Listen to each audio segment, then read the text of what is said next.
Ange, Giannetti, Deposition, Part 2. We're starting with page 57. Be a success. Once it became clear that Sony and Wayfarer were going to get a deal cut, did you begin reaching out to talent agents regarding casting Lily Bloom? Yes. Did one of those talent agents include Warren Zavala? Yes. Who is Warren Zavala? He's a talent agent at WME. And how long have you known Mr. Zavala? A long time, many years. So, did you know who Mr. Zavala represented? Some of them. Did you know that he represented Blake Lively? I did. Were you thinking about Blake Lively when you reached out to Mr. Zavala? Not the first time. Is there someone else you were thinking of? Yes. Who were you thinking of? Now we jump down to pages 65 to 68.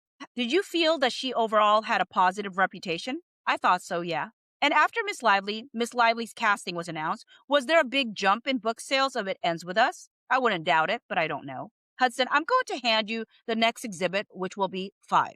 Exhibit 5 marked for identification. Ange, yes, thank you. Hudson, Exhibit 5 is an email from Miss Giannetti to Tom Rothman, Sanford Panich, and Josh Greenstein, dated January 30, 2023. The subject, Colleen Hoover's publisher, Bates stamped SPE_WF2010. Do you recognize this email, Miss Giannetti? Sure. This is an email you sent. Yeah, I clearly sent it. Yeah. And in the text of the email, it says as read, head of Atria, publisher of It Ends With Us, emailed the book is back to #1 on Amazon given Blake movie announcement. Does this refresh your recollection that there was a jump in book sales? Yes. Once Miss Lively was cast?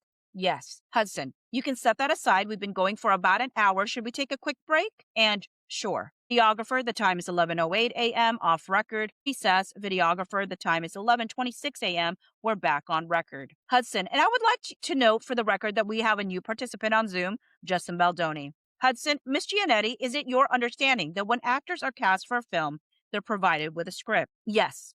Hudson, is it important for actors to have a script to understand the nature of the film and their role? Yes, they have to have a script. And typically, if the script is changed after the actor signs on to the film, does the actor have to give consent? Friedman, objection. Ange, yes, if the approved screenplay for shooting changes, yes. Materially has to have material changes. Hudson, and in your view, what kind of things constitute material changes? Friedman, objection.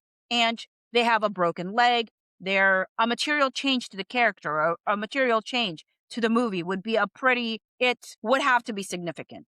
Hudson, and do actors typically, to your understanding, have a script approval rights negotiated as part of their contract? Friedman, objection. And my understanding is once a screenplay is approved, that is the document moving forward. And if there are material changes to the character or to the story, they have to be consulted and agree to material changes. But there's a lot of changes that can happen that are not material. Hudson, and what kind of changes would you consider not material? Location changes, an added supporting character, an added scene, but it's still in the spirit of the movie. What about adding additional sex scenes? Yes, that would be material. Do you recall when filming began on It Ends With Us? Yeah. When was it? January. We jump down to page 108 to 114. Related to issues raised by Miss Lively, correct? Those two, well, just that Miss Lively and I disagreed about wardrobe. Okay, but subjective creative disagreements, we just disagreed. Any questions with the production related to Mr. Baldoni or Mr. Heath during this time period? Not that I can recall. Hudson, all right, so I think we've been going for about an hour, and this probably is going to be a good time to break for lunch before I get into the next section, if that's okay for everyone. Videographer, the time is 12:17 p.m. off record. Lunch recess. Videographer, the time is 1:33 p.m. We're back on record. Hudson, hello, Miss Giannetti. Any reason you can't continue to give your best testimony here? No. Hudson, I will hand you what will be Exhibit 12. Ange, thank you. Hudson, Exhibit 12 is a text chain between Miss Lively and Miss Giannetti dated May 25th through May 26th, 2023, BL 7953. Miss Giannetti, do you recognize this text chain? Yes. And you recognize this as a text chain between you and Miss Lively? Correct. In this second entry here from Miss Lively, at the end of the sentence, she says, as read, but let's attach up in general.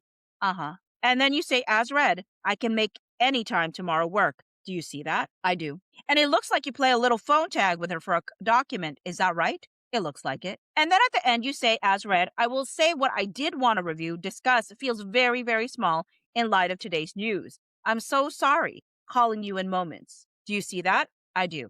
Did you call Miss Lively on this day? I can't recall, but most likely. And the day is May 26th, right? Correct? I see that on the printout, yeah. And do you recall what it was that you wanted to review and discuss with Miss Lively? I think it was wardrobe. And you say, as read, in light of today's news, that seems very, very small, right? That's what I wrote, yes. What was today's news? Do you recall? I believe it was that she had been exposed to COVID and was worried that the baby might have COVID. And how did you learn that? I don't remember where I learned it first. Did you talk to did Miss Lively tell you that herself? Yes, we definitely talked about it. Did you talk about it before this call? I don't remember. And you said you think you probably did have a call with her on May 26th then. If I said I'm calling you in moments, I would have called her in moments. Sitting here today, do you have a recollection of that phone call? Exactly? No. Do you have a general recollection of it? I have a general recollection. And generally, what do you recall? I mostly remember her being very concerned about the COVID. And if I'm correct, I don't know if it was before or after. I'm not great with the timing. But I recall that she had been in the hospital and the baby had been in the hospital with RSV. And so that potentially the baby would have COVID. As a mother, that was concerned, very concerning. The phone call, do you recall whether it was just you and Miss Lively on that phone call? I think it was just the two of us on the phone call. Do you recall how long it lasted? No. Do you recall anything else about the phone call other than what you described? Specifically on this call, I can't. I know there were many things we were talking about at this time, but I couldn't say for sure exactly. Yeah, I don't know. And where were you on May 26th? Were you in Los Angeles? Yeah, I was in Los Angeles. And was it your understanding that Miss Lively was in New York, New Jersey? New York. I mean, if it was at night, she was probably in New York. Or maybe she was on set if it was a night shoot. I mean, in New Jersey, if it was a night shoot. But not in Los Angeles with you. No. And you said that there were many things you were talking about at the time. What are you referring to? We were constantly talking about the script. I believe this is around the time she started to have criticisms of the first AD, how the set and schedule was laid out. We were having still going back and forth on wardrobe. Those are what I remember being some of the things we talked about. When you said some of the things we talked about, you mean at this time period, but you may not mean specifically on this call. I'm pretty sure the first AD came up on this call. Is there anything else you are pretty sure came up on that call? I can't say for sure either way. To be honest, I can't remember. Do you recall during this time period Miss Lively raising any concerns about Mr. Baldoni specifically? Oh, I'm sure she did. Do you recall her doing so to you? I recall her doing that frequently. So it would be, I don't recall this exact phone call, but it is safe for me to assume she brought it up on this call too. Okay, so she was raising issues about Mr. Baldoni to you frequently prior to May 26th? Yes. Okay, do you recall her raising issues about Mr. Heath? Less so. Do you recall whether she raised issues to you regarding Mr. Baldoni or Mr. Heath on this May 26th call? I can't remember May 26th as a date in my mind, so I can't answer that. That I can remember. I can't answer that I can remember that specifically. So generally during this time period, what do you recall? What concerns do you recall Miss Lively raising with you about Mr. Baldoni? She did not think he was experienced or prepared. Anything else? No. We go down to page 116 and 117. Are there other issues that Miss Lively raised to you about Mr. Baldoni at some other time that you recall? Could you be more specific? Well, I can't, because if there were issues she raised to you, you would know that. So I'm asking you. It fell into the category of unprepared, indecisive, and inexperienced. Those are the only issues that you recall her raising to you at any time regarding Mr. Baldoni? She had other criticisms. What were they? It was too loose on the set. What else? He was too sensitive. Too sensitive? Yes. Anything else? I'm sure, but I can't recall the specificity of that. And do you recall when Miss Lively raised those specific issues with you that Mr. Baldoni was too loose, too sensitive? By loose, I mean casual, too casual. Early on, she was sharing about the too casual. The sensitive thing was later. Did she tell you what she meant by either of these two things, too loose and too sensitive? I will take sensitive first. She felt as though when she would make a complaint to him that he would be hurt by it. And then she would have to buck him up and make him feel better so that they could go on with the scene or get on with the work. Did she say anything to you on that in that regard? No.